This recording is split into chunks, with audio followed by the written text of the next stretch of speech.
Hi, it's Alex from Android Central, and this is the Samsung Galaxy Mega.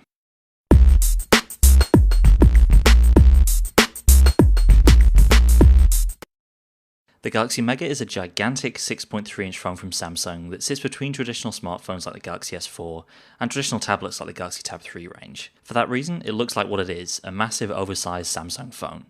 So it's got a huge screen, but you can also make calls on it, and it supports 4G LTE data. Let's start with a quick size comparison. The Galaxy Mega dwarfs just about every other phone out there, including the S4, which is by no means a small device. In fact, there are only a couple of other bigger phones out there, Sony's Xperia Z Ultra at 6.4 inches, and the ridiculous Asus Pad phone at 7 inches, which is really more tablet than phone. Take a look at the external hardware, it's almost an exact match of the Galaxy S4, right down to the pattern around the screen, the faux metal trim, and the location of all the ports and buttons, and the slightly protruding camera around the back. Its back is glossy plastic, which isn't the best feeling material in the world, but it does at least feel relatively sturdy. Behind the battery door, things start to look a bit different. The SD card and micro SIM card are stacked on top of each other, which is a bit unusual, but it works. And we've got a suitably massive 3200 mAh battery under here. We'll have more on battery life in our full review, but the fact that it's got such a huge battery is probably a good sign. The screen is a 720p LCD panel, and it's reasonably good. The colours aren't quite as vivid as some of Samsung's Super AMOLED screens, but it's very bright, easily visible in direct sunlight, and has great viewing angles. The main drawback is probably the resolution. 720p over 6.3 inches isn't as sharp as some rival devices, but at the same time it's far from bad. On the inside we've got a 1.7 GHz dual-core Snapdragon 400 powering the Mega, with 1.5 GB of RAM and an Adreno 305 GPU.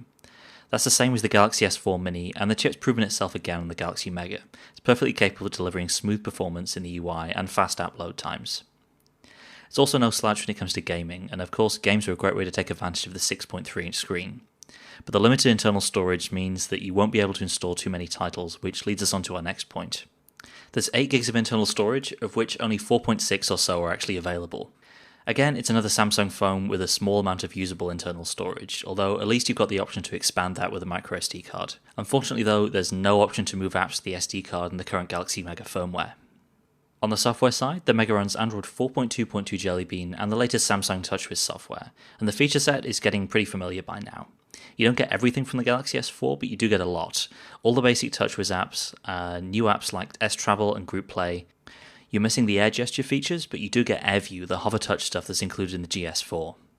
There's no Smart Pause in the video player, but you do get the basic eye tracking capabilities through Smart Stay, which periodically checks to see if you're still there and shuts off the screen if you're not. There's also a front-mounted IR blaster, which hooks into the built-in Watch On app. That's something that's becoming increasingly common.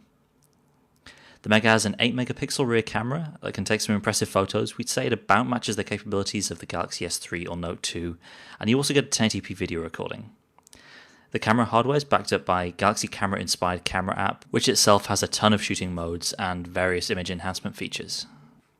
In terms of usability, obviously a device like this isn't going to be for everyone because of the size, and unless you have gigantic hands, it's going to be a struggle to use this thing one-handed. But the fact that the bezels are so small, and the overall shape is pretty ergonomic, means that it's comfortable to palm with one hand and use with the other.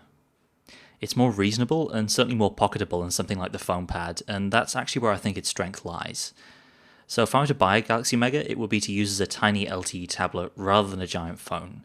I think most people would find such an unapologetically huge phone pretty awkward to use as their only device, so it makes more sense as a kind of companion to a traditional smartphone in the same way that a tablet might fill that role. Anyway, we're going to put the Galaxy Mega through its paces in the next few days, and we'll have a full review written up soon.